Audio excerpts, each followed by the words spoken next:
네. 네. 그러면 오늘 시장 어떻게 마감했는지 하나하나 좀 여쭤보도록 하겠습니다. 네. IBK 투자증권의 박근형 부장님 어서 오십시오. 네, 안녕하세요. 안녕하세요. 네, 반갑습니다. 패러다임을 바꾼 형이라고요? 예, 좋습니다. 예. 부장님 네. 이후로 다른 분들이 시황을 하러 못 나와요. 아, 저렇게 준비를 할 수가 없어서. 박근형 부장님 이후로 네, 제가 땜빵 전문인데 네. 제가 절대로 거절하는 자리가 슬롯이 몇 개 있습니다. 네네. 그 염소왕 이사님 자리랑 네. 박근영 부장님 자리는 못 괜히, 나옵니다. 해봐야 열심히 해봐야 그 본전이고. 그렇죠. 네, 네. 잘못하면 마이너스고. 네네.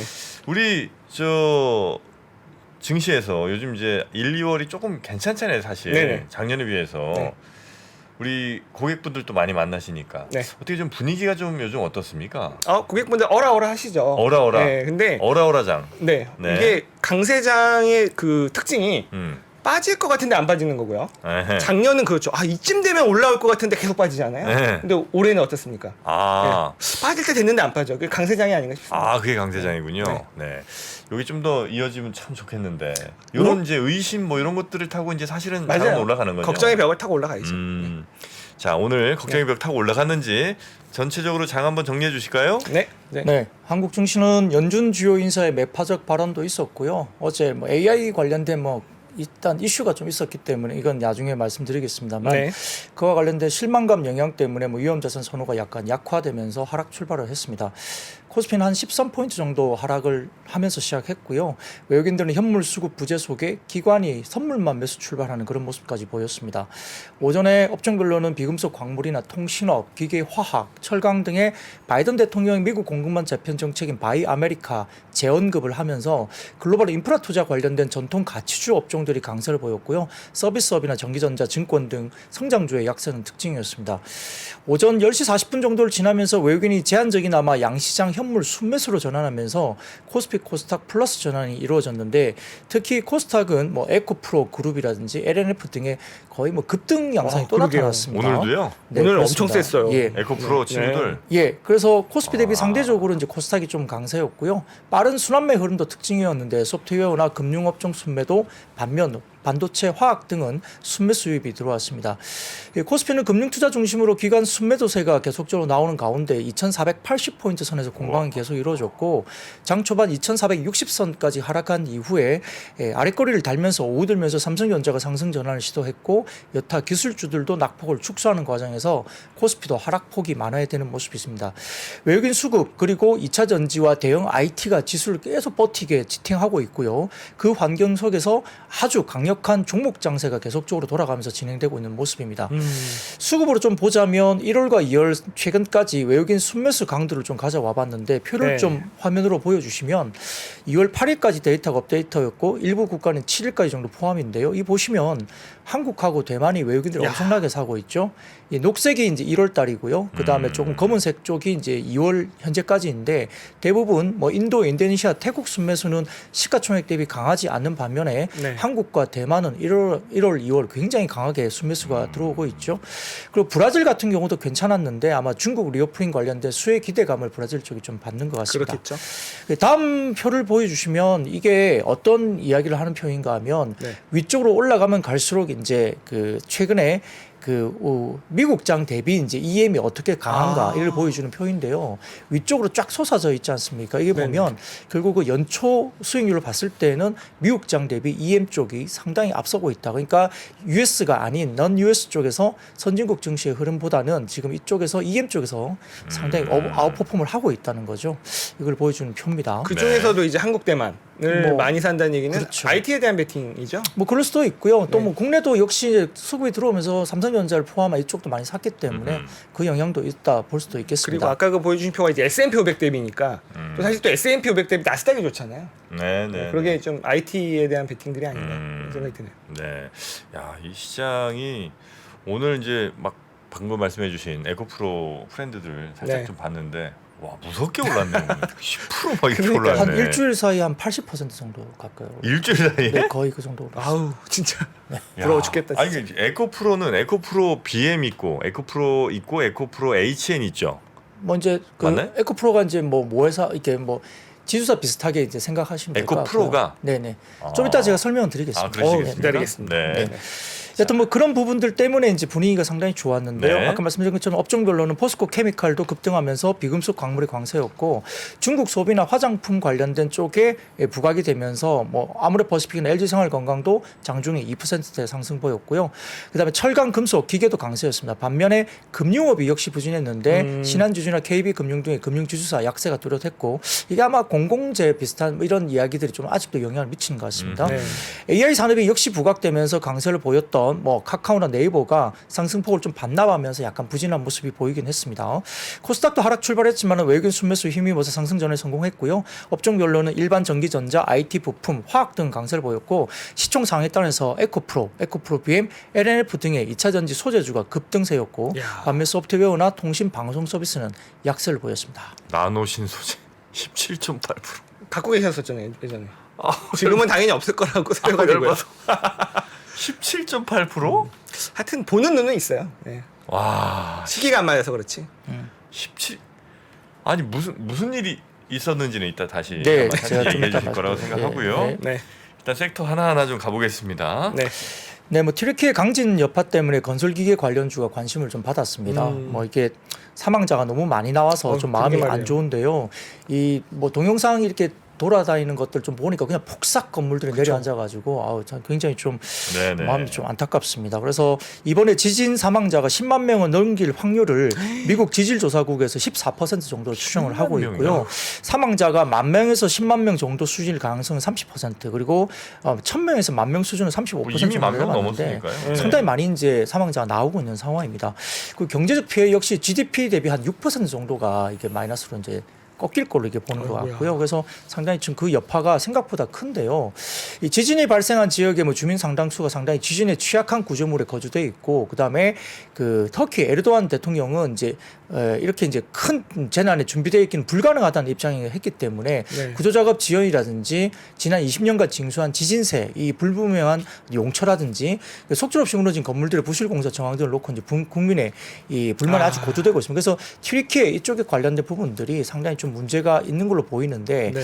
그 에르도안 대통령은 아마 1년 안에 재건을 하겠다고 또 발표를 하는 바람에 이 국내에서 건설기계 업종 여기에 대한 뭐 수혜, 뭐 여기에 우리가 좀 나가서 뭔가를 할 수 있지 않을까 이런 부분들의 수요 증가 기대를 반영하면서 관련된 건설기계 업종이 상당히 좋았고요. 네. 튀르키예는 2000년 이후에 내진 설계를 도입하긴 했지만 이번 지진 발생의 대부분의 건물들이 네. 2000년 이전에 건축된 건물로 알려져서 아예 내진 설계가 거의 없는 걸로 보이거든요. 그래서 아마 이런 재건 관련된 이슈가 있으면서 건설기계 네. 수요 증가에 대한 기대감이 좀 올라왔던 것 같고요.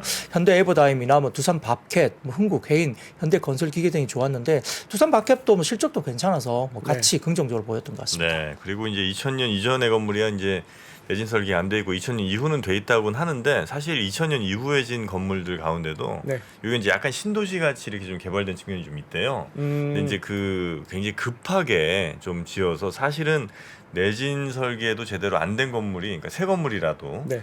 굉장히 좀 많아서 피해가 아이고. 꽤 컸다고 하는 참. 얘기도 또 전해지고 있습니다. 그 튀르키예에서 오신 기자분의 말씀을 좀 전해드립니다.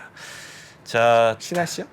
네, 알파고 아, 신하 씨, 네네네. 네, 그분이 좀 전해주셨는데 굉장히 하여튼 1, 2년 사이에 많은 건물들이 거기 좀 생기는 바람에 그때가 이제 2000년대 초반 뭐 이때쯤 됐대요. 그래서 그 건물들도 굉장히 좀 부실하게 지은 건물들이 많다고 합니다. 자, 그럼 다음 섹터 한번 가볼까요?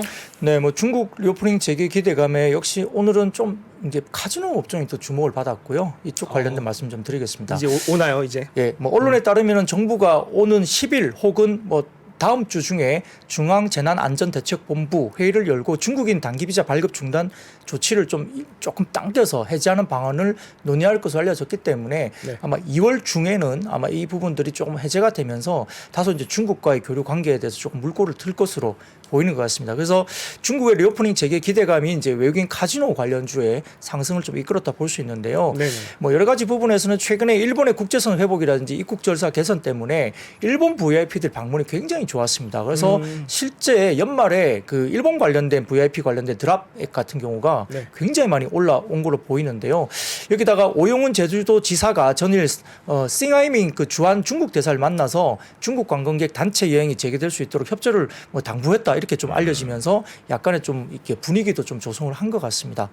지금 GKL 같은 경우는 1월 잠적 실적을 발표했는데 1월 드롭액이 2,724억 원으로 전년비 249%나 급증했고요. 드롭백이라는 게 방문의 칩으로 바꾼 금액입니다. 예. 예, 드롭액은 우리가 이제 그 게임을 하기 위해서 칩으로 네네. 바꾼 금액을 드롭액이라고 그걸 이제 하거든요. 드롭백이라고 그래요. 그렇죠.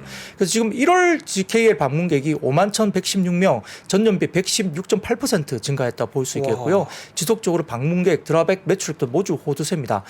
표를 하나 가져와 봤는데요. 이게 네. KB증권에서 나온 겁니다. 그래서 지금 파라다이스하고 GKL 외국인 카지노 관련된 지표인데 지금 보시면 트래픽을 보시면 위쪽이 트래픽이고 네. 이렇게 아래쪽이 이제 그 VIP 드랍액이거든요. 근데 트래픽을 보면 파라다이스 같은 경우는 평균 보니까 평균 트래픽이 아마 19년도 월 평균 대비해서는 한 52.7% 정도 이게 올라오고 있거든요. 그러니까 방문객 트래픽이 그렇습니다. 그래서 뭐 중국, 일본, 로컬 이렇게 있는데 중국은 한 12%, 일본은 77.8% 파라다이스가 그렇고 로컬은 한 50% 정도 이 19년 대비 이게 트래픽이 올라오는데 VIP 드랍액을 보시면 그것보다 월등하게 높습니다. 특히 일본 놀라운데요? 그렇죠. 파라다이스 같은 경우는 일본이 거의 116%나 올라오니까 이 드랍액 자체가 이제 지금 트래픽 회복 속도보다 드랍액이 엄청나게 증가하고 있습니다. 네네. 그래서 이제 파라다이스는 확실히 이제 일본 효과가 있었다 볼 수 있겠고 GKL 같은 경우도 다소 좀 다르긴 하지만 전체적인 부분에서는 아마 VIP 드랍액이 상당히 많이 올라왔다는 거고 예, 상대적으로 좀 일본도 역시 GKL 같은 경우도 일본의 드랍액이 상당히 높았다 볼 수 있습니다. 그래서 이 관련된 리오프닝 재개 기대감 때문에 이제 중국인들이 들어오면 또 이제 역시나 중국인들이 좀 이제 갬블링을 되게 좋아하잖아요. 난리죠, 진짜. 네네. 그래서 그런 부분들도 저희 볼 수 있겠고 다음 표를 보여주시면은 네. 그 KB증권에서 나온 겁니다. 이게 파라다이스 그리고 마카오 쪽에 GGR과 이제 파라다이스 드랍액 추이를 나타낸 건데 GGR이라는 게 뭐냐면 카지노의 총 게이밍 수익을 말합니다. 그래서 마카오의 전체 게이밍 수익원과 파라다이스의 드랍액 추이를 나타낸 건데 대부분 거의 동행을 하고 있거든요. 근데 대부분 보면 파라다이스 드랍액이 지금 마카오 쪽보다 훨씬 월등하게 와. 먼저 튀어오르는 게 먼저 보입니다. 튀어나왔네. 네, 일본 훨씬 더 효과. 좋습니다 분위기가. 그 다음 표를 보시면 마카오 GGR과 그 다음에 GKL 드랍액 추인데 여기도 마찬가지로 마카오 GGR보다도 어떤 GKL 쪽에 동행을 하다가 좀 먼저 많이 튀어오르는 모습이 확실히 보입니다. 그래서 카지노 오판이 상당히 좋다는 이야기고요.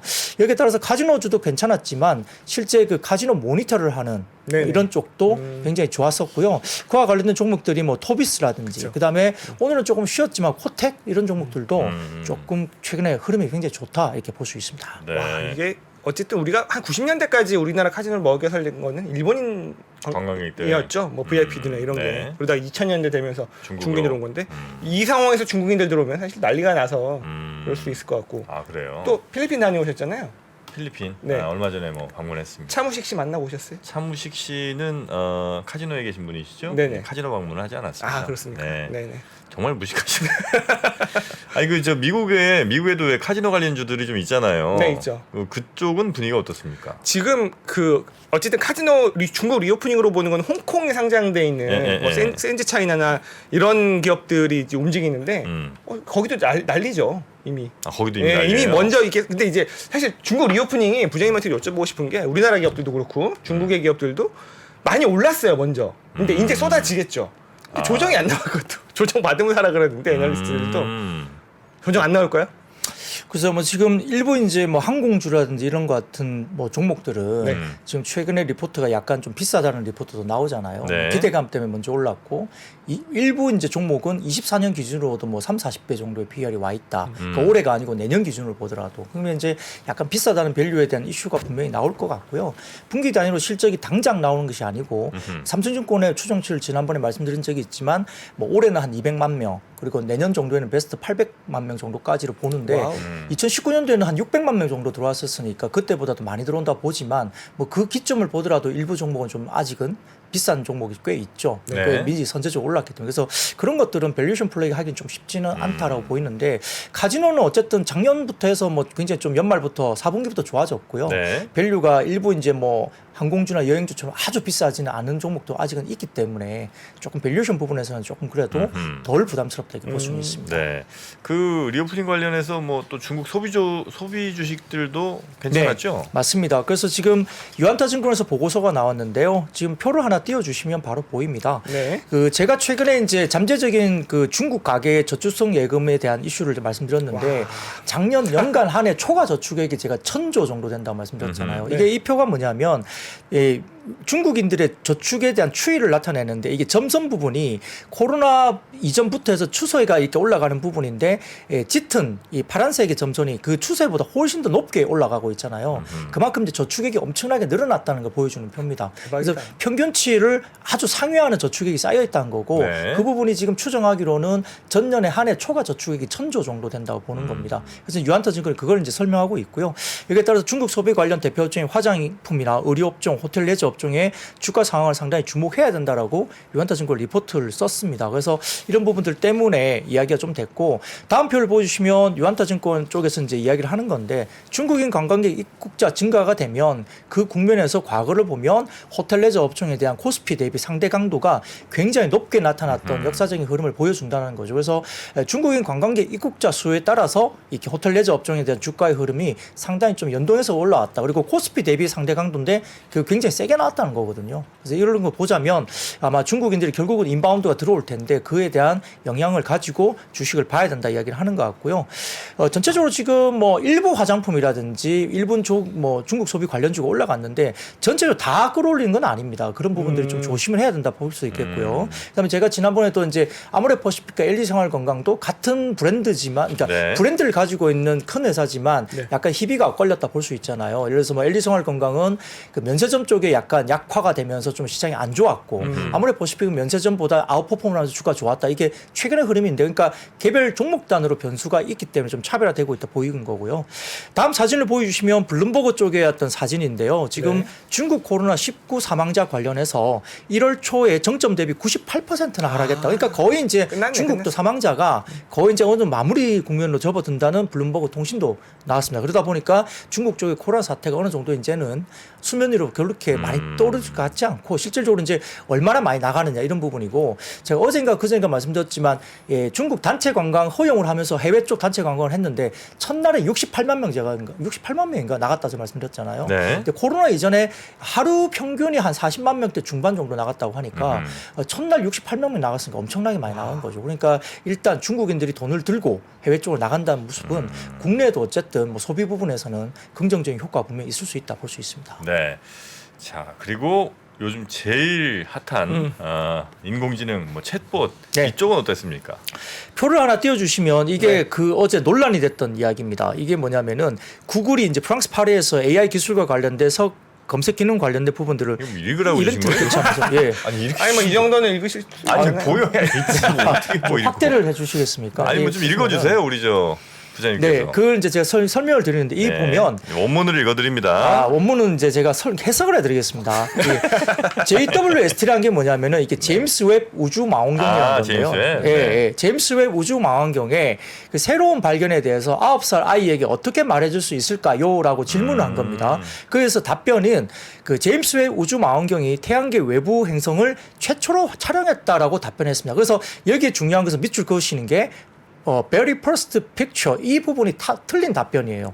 이게 제임스 웹 우주 망원경이 최초로 촬영했던 이 부분이 틀린 겁니다. 그렇죠. 그 답변이 틀린 겁니다. 네. 이와 관련해서 이제 나사가 이렇게 답변을 했는데 태양계 외부 행성을 최초로 촬영한 망원경은 유럽 남부 천문대에 설치된 초대형 망원경으로 확인했다라고 이제 이야기가 나왔습니다. 그러니까 이제 이게 결국은 인공지능 관련된 답변이 틀린 거죠. 네. 그래서 바드의 답변이 사실과 다른 내용으로 나왔다는 거여서 사실은 이벤트를 아주 야심차게 개최를 했는데 약간 좀 자존심에 스크래치가 날 정도로 이게 문제가 된 겁니다. 그래서 이 바드라든지 AI 관련된 신뢰도에 대해서 의문을 제기하는 보도가 막 그 뒤에 쏟아지면서 이 뉴욕 증시에서 구글이 그 알파벳이죠. 구글의 모기업인 알파벳이 7.68%나 급락을 했던 겁니다. 그래서 이제 이게 뭐 영어가 어렵지만 거기에 포인트가 있는 거고요. 네. 근데 이제 결국은 이제 AI가 학습한 데이터를 퀄리티와 정확도는 별개로 결국 최종 확인은 결국 인간이 해야 되지 않느냐 이런 이야기가 나오기 시작한 거고요. 그래서 뭐 대화형 AI를 할지라도 신뢰도가 없다면 결국은 모든 답변 하나하나를 검증해야 되는 게 생기니까 그러면 이게 좀 쉽지는 않다 이렇게 이야기가 나옵니다. 그래서 이 부분에 대해서 이제 결국은 그러면 구글이 AI를 포기할 것이냐 아니다. 시장은 결국 AI에 대해서 더 투자를 할 거다라고 시장은 또 보기 시작했고요. 네. 그래서 이게 악재이지만 또 악재가 아닐 수도 있다. 왜냐하면은 결국은 더 대규모 투자라든지 앞당겨 투자를 또 할 수 있지 않느냐 이런 부분의 이야기가 나온 것 같습니다.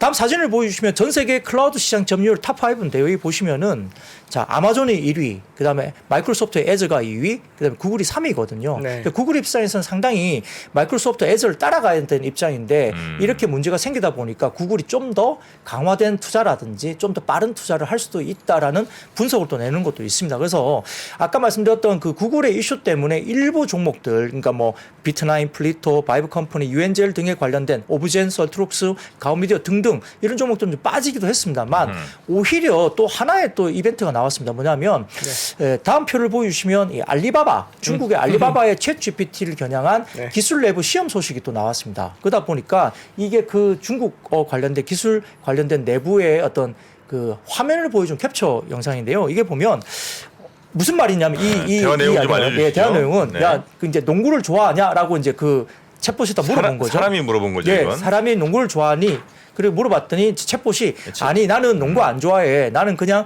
훈련된 언어 모델일 뿐 취미나 흥미는 없어. 인공지능 톤으로 좀 부탁. 왜냐면 너무 이게 구분이 안 가니까. 네, 그것까지는 좀 힘듭니다. 네. 표준어로 네. 이렇게. 그래서 이제 또 사람이 질문한 거죠. NBA에서 누가 가장 위대한 농구 선수야? 이렇게 물어보니까 네. 챗봇이 이제 NBA 역사상 가장 위대한 선수들이 많은데 역시 이제 마이클 조던, 뭐 자바, 코비 브라이언트 등등 이렇게 쭉 이야기를 한 거죠. 그래서 이런 부분들에 대한 이제 이 테스트 캡처 사진이 일부 이제 공개가 되면서 이야기가 이제 돌아다녔습니다. 그러다 보니까 이 중국의 알리바바 챗 GPT 관련된 이 부분에 대한 또 이제 이벤트 드리븐이 된 거죠. 그래서 이 모멘텀을 가지고 일부 종목도 주가가 올랐습니다. 그래서 관련된 종목 중에 이제 알리바바와 AI 상용화 프로젝트를 진행한다고 밝힌 바 있었던 딥노이드라든지 그다음에 알리바바 자회사 클라우드 사업 파트너십 계약을 체결했던 SK CNC의 어플리케이션 딜리버리 컨트롤러 제공한 경험이 있는 오픈베이스 급등했고요. 거의 상가 거치까지 급등했습니다. 그리고 알리바바를 고객사로 보유하고 있는 와이더 플래닛이 시장에서 부각됐다. 그래서 아까 말씀드렸던 일부 악재 때문에 종목이 빠진 종목도 있고 이 알리바바 챗 GPT 관련된 어떤 그 엮여 있는 종목들은 또 급등을 했던 이런 종목이기 때문에 사실은 이게 굉장히 좀 이렇게 뭐랄까 같은 시장 내에서도 이렇게 차별화되면서 움직였다 이렇게 볼 수 있습니다. 네. 참 재밌어요. 이게 구글한테 좀 가혹하긴 해요. 왜냐면은 그 챗 GPT도 틀린 게 많거든요. 근데 좀 관대하고 구글한테는 굉장히 가혹한데. 아, 그리고 또 구글이 하필이면 이걸 이제 시험회에서 이렇게 하다가 이렇게 된 거잖아요. 그러니까 뭐 개인이 하다가 이렇게 됐으면 네네. 이렇게까지 이슈 안 맞아, 됐을 맞아. 건데 시험회에서 이렇게 했으니까. 그래서 그런 음모론도 있잖아요. 이 AI 지금 그 뭐야 대화형 그 초거대 AI의 그 분위기를 꺼트리려고. 어쩌면 그 AI가 이미 자기가 주식 투자하고 있는 거 아니에요? 구글 쇼쳐놓고 네. 이상한 데다 대놓고. 제일 문제는 그거예요. 이게 상충된다는 거죠 비즈니스가. 왜냐면은 물론 이 대화가 네. 검색을 다 대체하진 않겠지만 일정 부분 이거를 대체할 수 있는데 구글은 자기 비즈니스를 깎아먹는 마치 검색이 사실은 이제 큰 비즈니스니까. 네. 근데 뭐 사실 마이크로소프트 빙은 점유율 3%니까 의미가 좀 네, 뭐 뭐든지 네. 1, 2%만 갉아먹어도 먹는 훨씬 거죠. 더 좋은 사실. 거고. 네. 자바는 그 압돌 자바죠, 그죠? 농구 선수 중에. 농구 또 전문이시죠? 아니 잘 몰라요. 농구는 그냥 그 정도는 아닌데 네. 뭐 지금 르브론 제임스냐 뭐 조던이냐 뭐 이런 논란도 있던데 농구 좋아하세요, 부장님? 뭐 저는 예전에 마이클 조던 뭐 압둘 자바 진짜 언제적 그때는 시카고 불스를 그냥 그 뭐 경기를 매일 본 것 같아요. 네. 예, 근데 요즘에는 샤키로니 그 세대입니다. 요즘에는 이제 그때만큼의 그거는 아닌 것 같아요. 예, 확실히. 근데 네. 중국인들은 또 NBA를 되게 좋아한다고 하더라고요. 중국인들이 예. 거기도 야오밍 때문인가요? 야오밍. 뭐 그렇기도 하고 그래서 뭐 NBA 관련된 옷이라든지 모자 이게 비싸도 굉장히 잘 팔린다고. 그렇습니까? 자, 그러면 다음 섹터는 어디예요? 네, 뭐 정프로님과 관련된 이슈일 수도 있는데요. 뭐 서울시 다자녀 혜택 기준 완화가 되면서 유아용품 관련주가 강세였습니다. 이 서울시의회가 다자녀 주택에 주어지는 뭐 혜택이 주어지는 자녀 기준을 3명 이상에서 2명 이상으로 완화하는 방안을 추진한다 소식 때문에 유아용품 관련주가 상승했는데 정프로님은 뭐 이게 악재인데, 완화는 악재죠. 뭐 이미 받고 계신 혼자만 받던 거를 혼자만 받던 저랑 걸 나누셔야 돼요. 이게 나눠야 되니까. 아, 2명까지 이제 다 자녀로. 네, 네, 그렇습니다. 둘도 자녀. 둘이 다 자녀야. 뭐 그렇습니다. 어쨌든 뭐 서울시 의회에서 그렇게 진행한다고 네. 이야기되는 건데요. 그래서 영유아용 범퍼 침대 등으로 이름을 알렸던 그 유아 1인 가구 국내 업체인 꿈비가 오늘도 상장을 했거든요. 꿈비요? 예, 그래서 꿈비가 오늘 상한가 같습니다. 와우. 그래서 이제 그렇게 갔고요. 예, 지난해 연말 기준 유아 멘트가 누적 40만 8천 개가 판매됐다고 보고 변신 범퍼 침대가 유아 침대도 누적 11만 1천 개 정도가 판매됐다고 합니다. 그래서 사업 초기 유아 침대에서 유아 매트, 스킨케어, 원목 가구, 반려용품 등으로 제품 라인업 확대를 하고 있고 이 G7 커피라든지 소형 가전 브랜드 유통 사업을 확대하면서 아마 최근 5년간 연평균 36%의 매출 성장을 기록했던 업체로 알려져 있습니다. 범퍼 침대가 뭐죠? 범퍼 침대? 범퍼 침대는 뭐예요? 근데 저도 이제 이게 범퍼 침대는 정확하게 기능적인 건 잘 모르겠는데요. 차 약간 앞에다 달고 다니는 건가? 저 이게 위에서 떨어져도 좀 충격을 흡수해주는 충격 흡수해주는? 그런 침대입니까? 저도 안 써본 것 같아요. 그 범퍼 침대는 뭐예요? 이게 많이 팔린 모양인데 근데. 예, 이게 변신 범퍼 침대라고 알려져 있더라고요. 변신? 예, 뭐 이렇게 로봇 막 이게 장난감 관련된 이렇게 건가? 뭐 아시는 어떻게, 분들 좀 써주세요. 접고 어떻게 하고 하는 모양이에요. 저도 이제 그걸 안 사봐서 모르겠는데 그런 게 있다고 합니다. 네, 네. 11만 개 넘게 팔렸다니까 와. 많이 팔린 거죠. 아, 11만 명 중에 한 분이 여기 계시겠죠. 애들 안 떨어지게 이렇게 가림막 같은 게 있는 거라면 범퍼 침대라고 하는 모양입니다. 애들 알겠습니다. 어딜 떨어져 근데? 아니 자다가 굴러서? 예, 자다가 굴러서 떨어지면 큰일 나죠. 그럼 지들만 손해인데 그렇게 구르나 애들이? 엄청 애들이 굴러요. 구르죠. 엄청 구르죠. 애기 때. 아 그래요? 아, 육아를 거의 안 하신 모양. 아니 제가 뭐 항상 보는데 네. 떨어지면 지들 손해니까 아이. 하려면 가라 이제 이런. 그러나 이제 범퍼 침대가 네, 우리 네. 육아하신 분들의 많이 인기가 있었던 모양입니다. 네, 뭐 그렇기도 하고요. 특히 이제 최근에 좀 이 주목을 받았던 삼지엔터 이게 뭐 SAMG 삼지엔터라고 하는데 이게 반짝반짝 캐치 티니핑 이게 이 올해 중국의 춘줄 기간 동안 4배 증가를 매출이 증가를 했다고 그러거든요. 그래서 뭐 삼지엔터의 또 다른 IP인 미니 특공대도 중국 주요 OTT 상회 10위 안에 올라서기까지 약 1년 만에 시간이 걸렸지만은 반짝반짝 캐치 티니핑은 중국 3대 OTT인 유쿠에서 런칭 3일 만에 상위 3위에 랭크되면서 티니핑은 알아요. 네, 굉장히 빠른 성장세입니다. 그래서 아마 작년까지는 중국 시장에 라이센싱 방식으로 티니핑 완구를 판매했다고 그러는데 올해부터는 삼지엔트가 직접 유통을 하기 시작했다는 점도 네. 주목을 받는데요. 사진 가져와 봤습니다. 자, 삼지엔트의 연령별 IP 라인업입니다. 이 IP가 아주 탄탄합니다. 자, 밑에 3세 이하는 변신가족, 그리고 3세까지는 슈퍼 다이노 렉스팀이 있고요.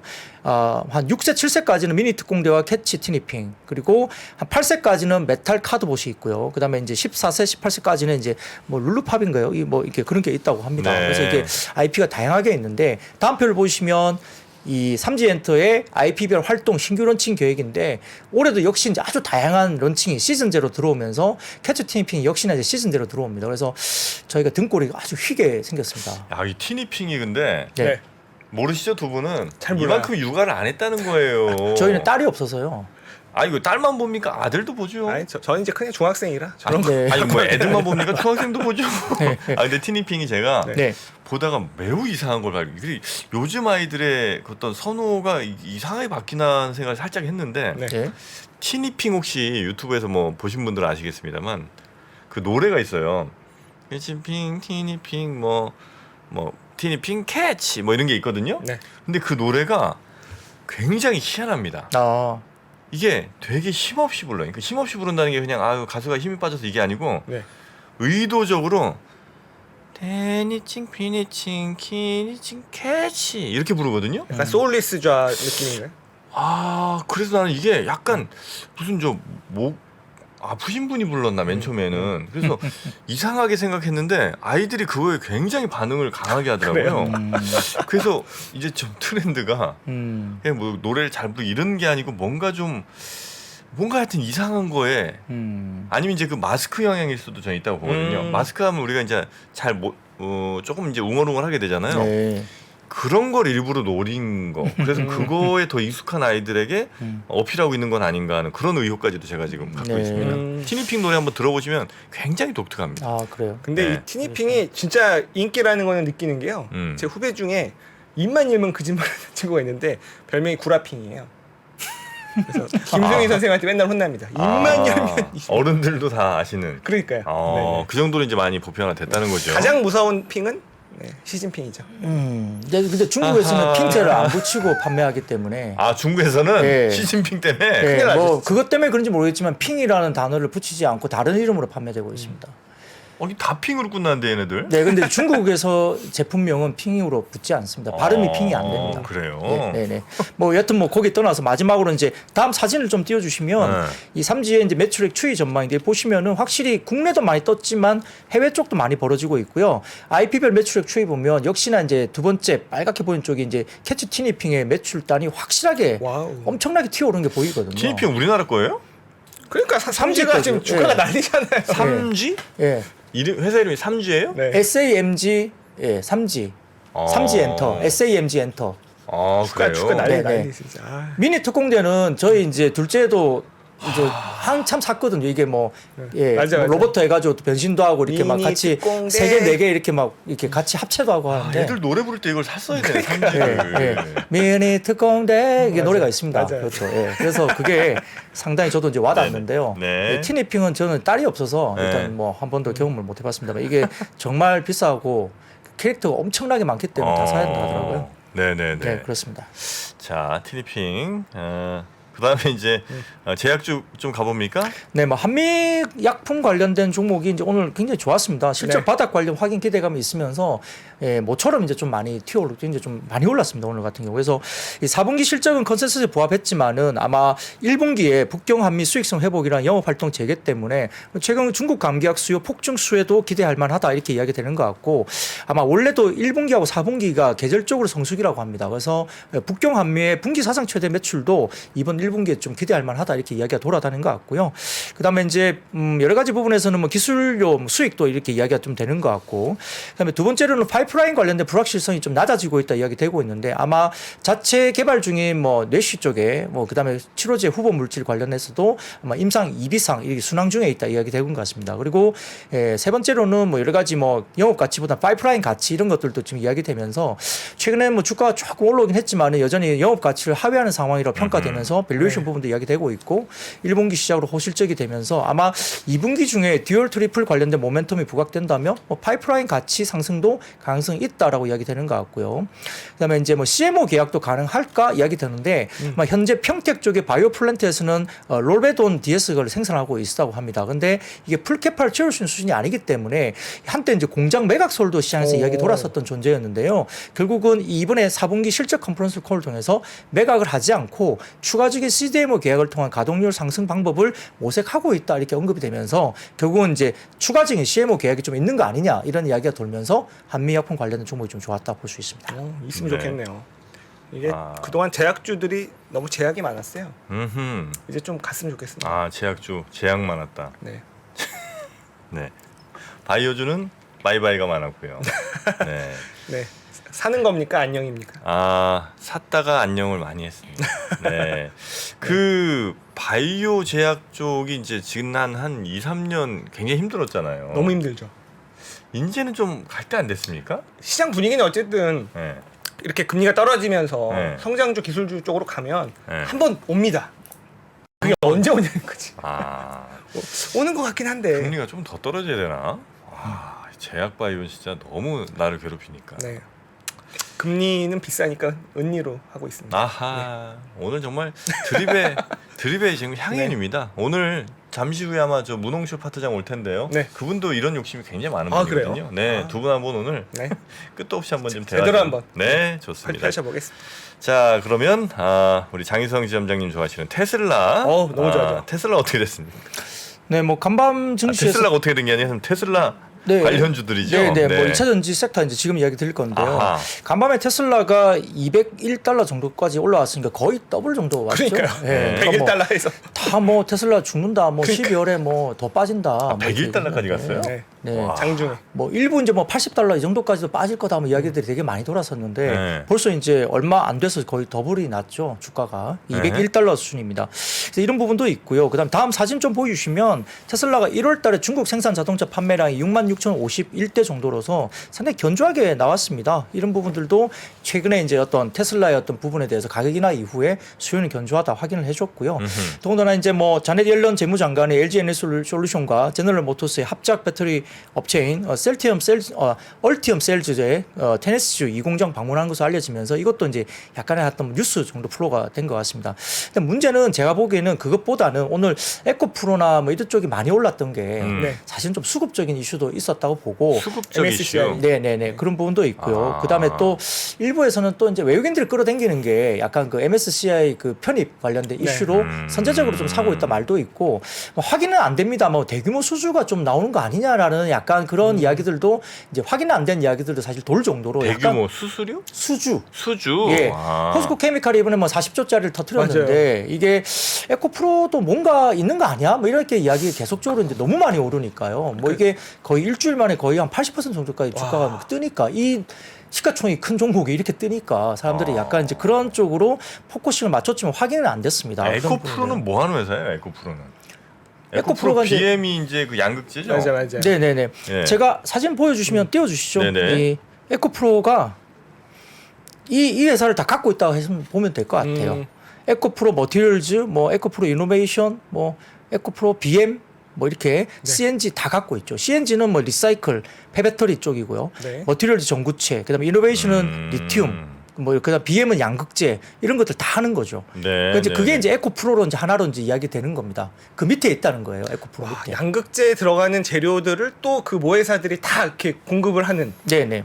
욕심쟁이네요. 예. 그러니까 이게 전부 다 에코프로가 다 가지고 있는 거라 생각하시면 돼요. 네. 그러니까 네, 이제 네. 일부분이 에코프로가 사실 굉장히 좀 저평가돼 있었죠. 어떻게 보면 그 지수사 비슷한 느낌을 갖고 있으면서 거기에 대한 뭐 할인을 받고 있었다 이렇게 보시면 될 것 같고요. 네. 근데 이제 어쨌든 네, 에코프로가 상장사는 이제 세 개인 거죠. 에코프로, 에코프로 BM, 에코프로 HN. 상장사는. 그렇죠? 네. 네, 그런 것 같네요. 네, 지금 찾아보니까. 그렇습니다. 그래서 네. 이제 그렇게 갖고 있는데 결국은 조만간 뭐 한 지금 예정으로서는 머티리얼즈, 에코프로 머티리얼즈죠. 예전에 에코프로 GEM이라고 불렸던 이름인 회사인데요. 내년 정도에 아마 IPO를 할 걸로 이제 시장을 이야기하고 있습니다. 그래서 아하. 현재까지 뭐 적정 시총이 한 3, 4조 원 정도까지 되지 않느냐 이야기되면서 이것도에 대한 평가액도 상당히 좀 반영을 해야 될 것 같고 그다음에 CNG라든지 이노베이션 가치는 또 얼마가 되냐 이것까지 따지면은 에코프로가 좀 싼 거 아니냐 이런 이야기 예전부터 계속적으로 있었습니다.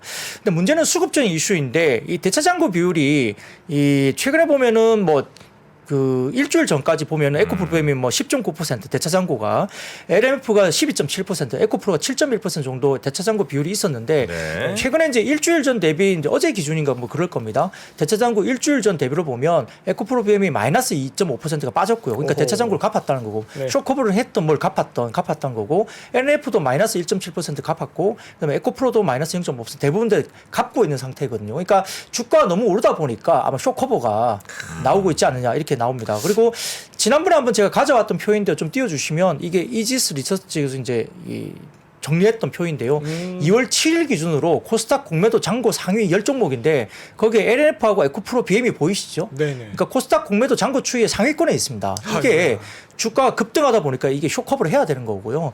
급하게 들어오면서 이제 주가들이 좀 올라오는 거 아니냐 이런 수급적인 이슈도 분명히 영향이 있다라고 이야기는 되는 것 같고요. 엄브렐라 리서치에서 오늘 이제 약간 그 자료를 정리하면서 최근 이틀간 또 주가 많이 오르니까 에코프로도 공매도가 한 220억 신규가 유입됐고 LNF도 공매도가 177억 원 이틀 동안 신규 또 늘린다는 유입됐고 거예요? 또 늘리는 거죠. 그리고 혼나야 에코프로 BM도 공매도가 486억 원의 신규 유입이 또 됐다. 최근 이틀 동안 네. 어제까지만. 그래서 이제 그렇게 유입됐는데 근데 에코프로는 공매도 평균 가격이 이틀 동안 16만 6천 원 그리고 LNF가 공매도 평균가가 이틀 동안 22만 원 에코프로 BM 공매도 이틀 동안 평균가가 12만 1천 원 정도니까 오늘 그게 일부 종목은 그걸 넘어서서 엄청나게 더 치고 올라 버렸거든요. 그러니까요. 그러니까 만약에 더 올라가면 이것도 또 쇼커버 또 될 수도 있는 거죠. 급하게. 그러니까 이제 이게 어떤 싸움이 될지는 모르겠어요. 근데 아무튼 최근에 이걸 끌고 있는 외국인의 수급이 있고 아까 에코프로 같은 경우는 MSCI 관련된 허들을 좀 넘어서면서 편입 가능성이 상당히 높아진 상태입니다. 그러다 보니까 외국인들이 이걸 가지고 좀 약간 선침해하는 거 아니냐. 그러니까 외국인들 수급이 더 들어오게 되면 어떻게 되죠? 더 이제 올라가면 올라가죠. 네. 쇼커버가 또 나와야 될 수도 있는 이제 수급적인 환경은 그렇습니다. 근데 만약 뭐 수급 때문에만 올라가느냐는 그건 제가 알 수 없는 부분이 분명히 있을 수 있죠. 진짜 뭐 갑자기 뭐 대규모 수주를 또 계약을 공시를 한다든지 이런 게 생길 수도 있는 환경은 되지만 뭐 아직은 전혀 뭐 확인된 건 없습니다만 포스코 케미칼도 갑자기 이제 40조를 또 발표를 했었잖아요. 그러다 보니까 약간 수주에 대한 기대감도 모르겠습니다. 그것까지는 저도 모르겠지만 아무튼 주가 올라가면 할수록 약간 쇼커버를 해야 되는 환경은 더더욱 강해질 수 있다. 그렇습니다. 공매도들 혼나게 수주가 네. 수주 내로 나오면 좋겠습니다. 아하. 근데 저는 이 수주가 공매도를 왜 치는지 모르겠어요. 부끄럽다고 그냥 넘어가려고 하지 마세요. 이런 건 빨리빨리 네. 넘어가야 되는데. 공매도 왜 치려는지 모르겠다. 왜냐하면 공매도를 치면요 심보가 고약해집니다. 공매도가? 예, 왜냐하면 자 기업의 공매도를 쳤어요. 네. 이 공장 뭐 폭발했으면 좋겠고 만약에 그 지수 숏을 잡았어요. 네. 아 북한이 뭐 미사일 하나 터뜨렸으면 좋겠고 심보가 고약해진다니까요. 마음이 영. 그러니까 뭐 무슨 사건 사고 터지면 좋겠고. 그래서 네. 저는 이 공매도로 손실 보는 분들에게는 자비가 없습니다. 아하. 전혀 뭐 그 안타깝지도 않아요. 아 그래요. 예, 탈탈 털렸으면 좋겠어요. 심보가 네. 고약하니까. 아 우리 장희성 시험장님 굉장히 그 시원시원한 매력이 좀 있습니다. 네. 아니 근데 이제 오늘 너무 급등하니까요. 네. 공매도 있어야 된다 그러더라고요. 왜요? 공매도 했기 때문에 쇼커버를 저렇게 들어오니까 주가 아, 급등한다. 또 올리는 촉매가 된다. 쇼커버 때문에 급등한 거 아니냐 뭐 이렇게 말하는 분들은 네. 그래서 공매도가 필요하다 말도 하더라고요. 야, 이게 에코프로 계열사가 한 12개쯤 되는 모양이네요. 에코프로가 이제 지주사로 돼 있고 그 밑에 한 12개 정도 계열사가 쭉 이렇게 있는 것 같은데 요 중에 또 상장을 회사들이 있다 이거죠. 그렇죠. 네. 네. 아, 조금 재벌이네 이제 재벌.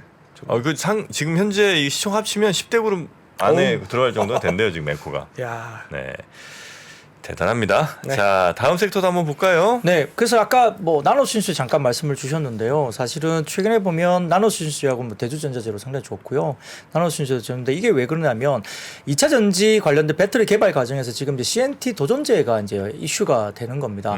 뭐 올해보다는 내년에 좀 더 폭발을 할 것 같고 향후에 이제 시작이 될 것 같은데 결국은 이 2차 전지 양극재, 음극재 관련된 부분은 4개 구성 요소인데 활물질, 그다음에 알루미늄이나 동박 같은 극판, 그다음에 도전제, 그다음에 바인더 이렇게 4개 정도로 크게 구성할 수 있는데 관심은 아직까지는 셀이나 양극, 음극, 활물질, 그다음에 극판에 집중되어 왔는데 이 도전제 산업에 대해서는 약간 개화 시기이기 때문에 조금 약간 두춤했지만 이제 올해 내년부터는 본격화된다는 이슈가 있어서 이제 굉장히 지금 주목을 받고 있고요. 네. 이 개발 과정에서 지금 실리콘 음극재 개발이 본격화되면서 대주전자재로 이런 것들 주가가 좋았고 CNT 탄소 나노 튜브 관련 도전제에 대한 수요도 점진적으로 나온다 해서 나노 신수재, 동진 세미캠 이런 게 주목을 받고 있습니다.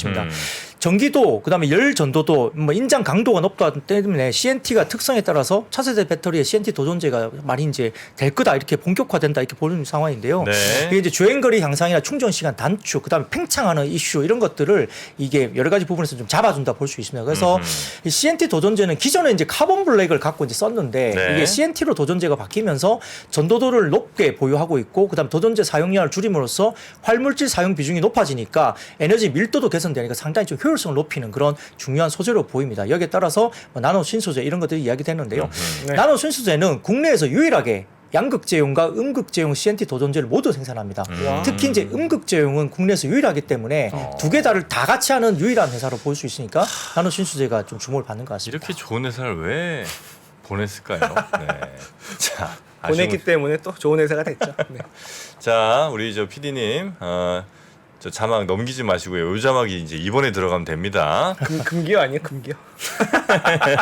자, 삼성전자 5G 네. 통신 장비 뭐 이 관련된 소식이 있군요. 네, 뭐 일본의 KDDI의 5G 코어 솔루션 공급 소식이 나온 것 같습니다. 이게 그 5G 단독 모드 코어 솔루션 공급사로 선정이 됐는데 이게 그 이번 5G SA 코어 솔루션 공급사는 이게 뭐 상당히 좀 기술적으로 동일한 플랫폼에서 4G와 5G를 동시에 지원하는 통합 솔루션이라고 이제 이야기가 되고 있더라고요. 그래서 이게 클라우드 네이티브 기반의 가상화 방식을 적용한다 그러는데 아무튼 이게 특히 데이터 트래픽이 지속 증가하는 시장 환경을 고려하면서 안정적인 서비스가 제공될 수 있는 기술이다 알려지면서 아무튼 수주가 되다 보니까 삼성전자를 기반으로 하는 뭐 종목들 특히 이제 기가레인이 오늘 급등세를 보였고요. 기가레인. 예, 그다음에 뭐 RF 머티리얼즈라든지 솔리드, 그다음에 이노 인스트루먼트 이런 종목들이 상승세를 보였습니다.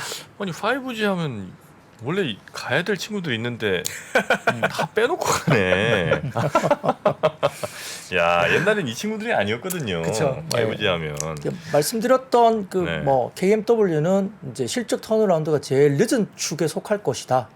이렇게 보신다고 제가 몇 번 말씀을 드렸던 것 같습니다. 늦은 거예요, 없는 거예요 혹시? 늦더라도 뭐 오면 기대감은 오래 있다고 이야기를 하니까요. 네. 좀 지켜볼 필요는 있겠죠. 네. 저 환갑잔치 전에는 오겠죠? 아 당연히 예, 그럴 것 같습니다. 네. 되는- 고맙습니다. 이게 LG 우승이 빠르냐? 이게 뭐 한화의 그 포스트 시즌이 빠르냐? 우리 김민우의 반등이 빠르냐? 아하. 세계 아주 치열한 각축전이군요. 제가 볼 때 한화가 제일 빠를 것 같습니다. 네. 자, 그리고 하나만 더 볼까요? 네, 하나만 더 본다면 네. 너무 많은데? 뭐 딴 건 없고요. 뭐 수소 이야기는 좀 넘어가고요. 네네. 그 NC 네. NC는 좀 하락했고. 네, 네, 그건 좀 넘어갈 것 같고 뭐 네. 오늘 뭐 반도체도 반도체? 좀 별로 재미는 없었습니다만 네. 설명을 좀 드리자면 반도체. 네, 네, 뭐 지난밤에 이제 구글에 대한 바드 이 정확성에 대한 이슈가 논란이 됐다. 이제 그것 때문에 사실 좀 별로 좋지 못했죠. 알파벳이 뭐 7% 넘게 빠졌고요. 필라델피아 반도체 지수도 이제 하락 마감을 했기 때문에 별로 좋지는 않았습니다. 그리고 이 반도체 섹터가 오늘 좀 안 좋았던 거는 이 외신에 따르면 미국 상무부가 자국의 반도체 공장을 건설하는 기업에 보조금과 조세 혜택을 제공하는 반도체 지원법 세부 요건을 이달 말 발표할 것으로 전해지면서 오호. 이렇게 되면 보조금을 받는 기업이 중국에 투자하지 못하도록 하는 내용이 포함됐기 때문에 맞아요. 국내 기업이 중국 사업 운영에 제약을 받을 거다. 이게 악재이죠. 그러다 보니까 좀 좋지 않은 그림을 오늘 보여줬다 볼 수 있는데 한국의 그 반도체 대중국 수출 비중이 41%에 달합니다. 그러다 보니까 이런 부분들이 제약으로서 조금은 우리 국내 반도체 업체에게는 좀 좋지 못한 이슈가 될 수도 있습니다. 그래서 네. 관련주가 좀 안 좋았는데요. 다만 이제 한투증권에서 관련된 최근에 어제가 하이닉스가 4% 넘게 올랐잖아요. 네. 여기에 대해서 결국은 이 빅테크 기업들의 연간 캐펙스 수준이 유지될 거다 보는 것 같고요. 여기에 따라서 뭐 사파이어 래피즈 관련된 칩셋에 필수로 적용되는 뭐 HBM 메모리 수요 증가가 관찰될 건데 1분기까지는 그게 크게 안 나타날 거다. 다만 2분기 정도부터는 사파이어 래피즈 출시가 본격화될 거로 보면서 아마 효과가 있을 것이다 보고 있고요. 가격적인 부분에서 출시 초기에 프리미엄 가격이 DDR4 대비 50% 수준까지 비쌌지만 지금 사파이어 래피드 출시를 기다리는 1년 동안 프리미엄이 이미 20% 아래로 조정돼서 수요가 될 수 있는 부분이 충분히 있고 하반기로 갈수록 아마 프리미엄이 10% 아래로 조정되면 결국은 DDR5 채용 증가가 상당히 좀 공격도 되지 않겠느냐 이렇게 하는 것 같고요. 사진 하나 가져와 봤는데 이 독일 매체에서 나온 이 기사입니다. 이거 네. 보여주시면 자 독일어로 좀 읽어야 되는데 제가 이것까지 다 못 읽겠습니다. 근데 이제 중국어, 영어, 뭐 독일어. 아니 다 지금까지 읽은 거 하나도 없어요. 뭐 다 읽고 하는 거예요. 중국어도 아니고 영어도 안 읽었잖아. 네, 네. 어쨌든 네. 이 부분을 보면 이 독일 매체에서 인텔의 사파이어 래피즈가 2월 15일 출시한다고 이제 2월 15일? 네. 일주일 남았네? 그러네요. 다음 주입니다. 예, 그래서 이 관련된 부분들 독일, 유럽에서도 이제 공식적으로 이제 기사가 나왔기 때문에 아마 인텔이 이야기하는 5월의 대규모 양산은 시작될 가능성이 높다고 보고 있고요. 그래서 제가 알기로는 삼성전기는 아마 DDR5 아마 관련된 뭔가를 승인을 받은 걸로 제가 네. 좀 들었고, 그 다음에 이 관련된 뭐 아비코 전자나 이런 쪽은 한 2분기 정도의 양산이나 이런 부분들에 대한 승인 여부가 좀 발표가 날 것으로 보니까 뭐 승인이 된다고 하면 관련주들은 DDR5 관련주들은 좀 움직임이 있을 걸로 보입니다. 아, 자, 저것도 진짜 한 1년 반을 끄는 것 같아요, 진짜. 사파이어 래피즈. 나온다. 뭐 IT 업계 3대 네. 거짓말인데 드디어 나오네요. 이제. 네, 진짜 2월 15일에는 먼저 독일에서 독일에서 나온다는 얘기인가요? 독일 언론이 언론이 발표한 거예요? 건데요. 그게 네. 이제 뭐 미국에서만 말하는 게 아니고 독일, 뭐 유럽 쪽에서 나오고 국내에서도 이야기 나오고 그러니까 아마 좀 분위기는 가는 것 같다 이렇게 네. 보는 것 같은데. 근데 뭐 이제 네. 사파리어 래피즈 다음 후속 모델에 대한 이미 이제 시기가 나와 있거든요. 네. 그러니까 이제 일부에서는 이런 말도 있습니다. 뭐 다음 모델이 이미 예정되어 있는데 굳이 사파이어 래피즈를 수요를 하겠느냐? 왜냐하면 적용을 하면 적어도 그것도 2, 3년을 써야 될 텐데. 금방 또 바꿀 수 그럼 이제 있으니까. 다음 모델을 뭐 굳이 나온다고 하면서 사파이어 래피즈를 하겠느냐 이슈도 있었거든요. 그래서 수요가 생각보다 적을 거다는 주장도 있어요.